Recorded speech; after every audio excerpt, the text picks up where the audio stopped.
దాదాపు 6 దశాబ్దాల ద్రవిడ పార్టీల పాలన తర్వాత టీవీకే పార్టీ అధినేత విజయ్ తమిళనాడు 13వ సీఎంగా ప్రమాణ స్వీకారం చేశారు. రాష్ట్రంలో చాలా కాలంగా ప్రామాణిక రాజకీయ వస్త్రధారణగా ఉన్న తెల్లటి షర్ట్, పంచ కట్టుకొని ప్రమాణ స్వీకారం చేసే సంప్రదాయానికి భిన్నంగా ముదురు రంగు ప్యాంటుపై బ్లేజర్ ధరించి తమిళనాడు సచివాలయానికి విచ్చేశారు. అప్పటి నుంచి విజయ్ సోషల్ మీడియాలో చర్చనీయాంశంగా మారారు. ఆయన తీసుకున్న ప్రతి చర్యను విమర్శకులు నిశితంగా పరిశీలించగా అభిమానులు, అనుచరులు సంబరాలు చేసుకున్నారు.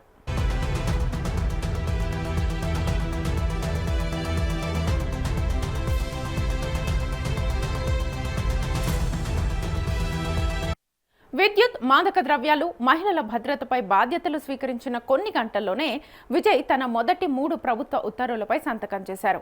మొదటిది 2 నెలల బిల్లింగ్ సైకిల్లో 500 యూనిట్ల వరకు వినియోగించే గృహాలకు వర్తించేలా రాష్ట్ర ఉచిత విద్యుత్ పథకాన్ని గృహ వినియోగదారులకు 200 యూనిట్లకు విస్తరించింది. రెండవది అన్ని జిల్లాల్లోనూ 65 ప్రత్యేక మాదక ద్రవ్యాల నిరోధక టాస్క్ ఫోర్స్ యూనిట్లను ఏర్పాటు చేయాలని ఆదేశించింది. ఇక మూడవది పూర్తిగా మహిళలతో కూడిన ఒక కొత్త ప్రత్యేక దళాన్ని ఏర్పాటు చేసింది. దీని వివరాలను మరుసటి రోజు ఒక ప్రత్యేక ఉత్తర్వుల్లో స్పష్టం చేశారు.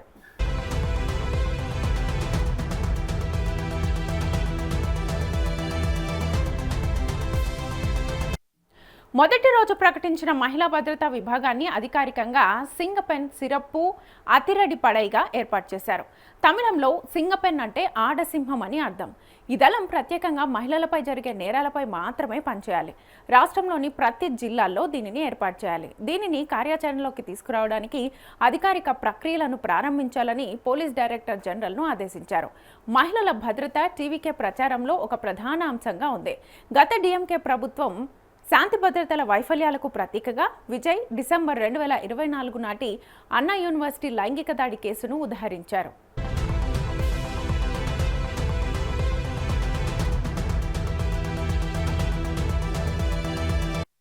పదవి బాధ్యతలు చేపట్టిన రెండవ రోజైన మే 11న ప్రభుత్వ ఆధీనంలోని 717 టాస్మాక్ మద్యం రిటైల్ అవుట్లెట్లను 2 వారాల్లోగా మూసివేయాలని విజయ్ ఒక కార్యనిర్వాహక ఉత్తర్వును జారీ చేశారు. ఈ ఉత్తర్వు ప్రార్థనా స్థలాలు, విద్యా సంస్థలు, ప్రధాన బస్టాండ్లకు 500 మీటర్ల పరిధిలో పనిచేస్తున్న అన్ని దుకాణాలను వర్తిస్తుంది. ఇక మూసివేతను గుర్తించిన 717 అవుట్లెట్లలో 276 దేవాలయాలు, మసీదులు, చర్చిల సమీపంలో 186 పాఠశాలలు, కళాశాలల సమీపంలో 255 బస్టాండ్ల సమీపంలో ఉన్నాయి. తమిళనాడులో ప్రస్తుతం మొత్తం 4765 టాస్మాక్ అవుట్లెట్లు పనిచేస్తున్నాయి.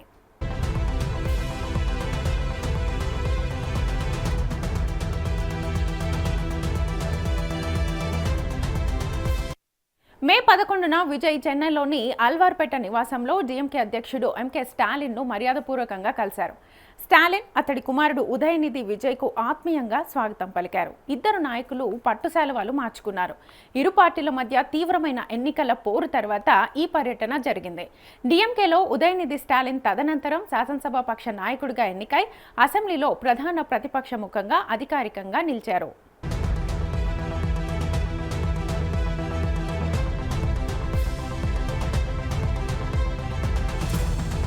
మే 12న జరిగిన ఒక నియామకం గణనీయమైన చర్చకు దారితీసింది. విజయ్ వ్యక్తిగత జ్యోతిష్కుడు, ఆధ్యాత్మిక సలహాదారు అయిన రాధన్ పండిట్ వెట్రివేల్ను ముఖ్యమంత్రికి ప్రత్యేక విధి అధికారిగా నియమించినట్లు ఒక అధికారిక ఉత్తర్వులు ధృవీకరించింది.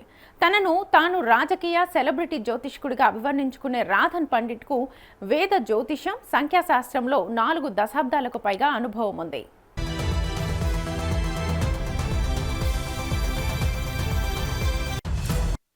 జనవరిలో టీవీకే 180 సీట్లు గెలుస్తుందని ఆయన బహిరంగంగానే అంచనా వేశారు. అయితే ఆ పార్టీ 108 సీట్లు గెలుచుకుంది. ఎటువంటి పరిపాలనా నేపథ్యం లేని వ్యక్తికి ప్రభుత్వ నిధులతో నియామకం ఇవ్వడం ఎంతవరకు సముచితమో ప్రతిపక్ష నాయకులు, పలువురు వ్యాఖ్యాతలు ప్రశ్నించారు. విజయ్ ఒక అధికారిక పత్రికా ప్రకటనలో ఆ నియామకాన్ని వెంటనే రద్దు చేశారు. విజయ్ తన నిర్ణయాన్ని మార్చుకోవడానికి గల కారణాన్ని ఆ ప్రకటనలో తెలపలేదు.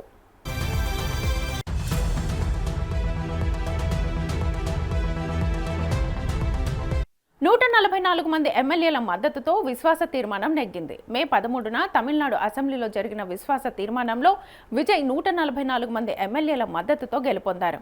22 మంది వ్యతిరేకంగా ఓటు వేయగా 5గురు ఓటింగ్కు దూరంగా ఉన్నారు. టీవీకే సంకీర్ణ భాగస్వాములైన కాంగ్రెస్, సిపిఐ, సిపిఐఎం, విసికే, ఐయుఎంఎల్లతో పాటు పార్టీ అధికారిక వైఖరికి భిన్నంగా వ్యవహరించిన తిరుగుబాటు ఏఐఏడీఎంకే శాసనసభ్యుల వర్గం నుంచి కూడా మద్దతు లభించింది.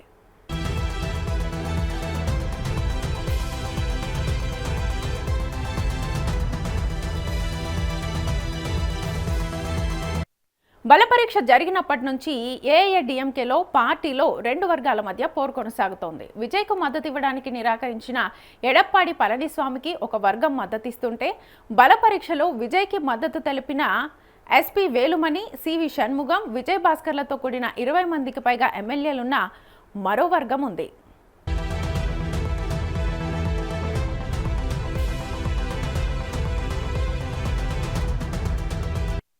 మే 14న రాష్ట్ర ప్రభుత్వ ఉద్యోగులు, ఉపాధ్యాయులకు కరువు భత్యాన్ని 2% పెంచుతున్నట్లుగా ప్రభుత్వం ప్రకటించింది. దీనిని 58% నుంచి 60%కి సవరించింది. ఈ పెంపు జనవరి 1 నుంచి 2026 నుంచి అమల్లోకి వస్తుంది.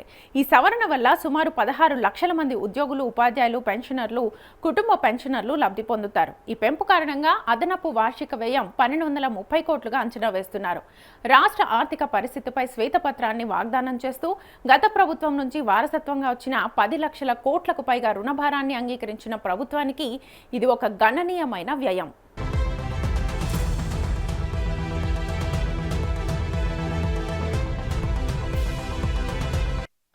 మే 16న విజయ్ తన 10 మంది సభ్యుల మంత్రివర్గానికి శాఖల కేటాయింపును విడుదల చేశారు.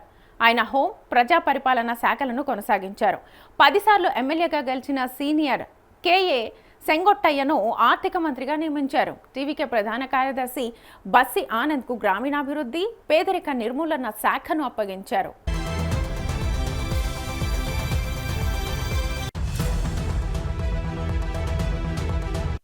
తొలిసారి ఎమ్మెల్యే అయిన ఆదవ్ అర్జున ప్రజా పనులు, క్రీడాభివృద్ధి శాఖ బాధ్యతల్ని చేపట్టారు. శివకాశికి చెందిన 29 ఏళ్ల ఎస్ కీర్తన పరిశ్రమల శాఖ మంత్రిగా నియమితులయ్యారు. దీంతో ఆమె రాష్ట్ర చరిత్రలోనే అత్యంత పిన్న వయస్కురాలైన మంత్రిగా నిలిచారు.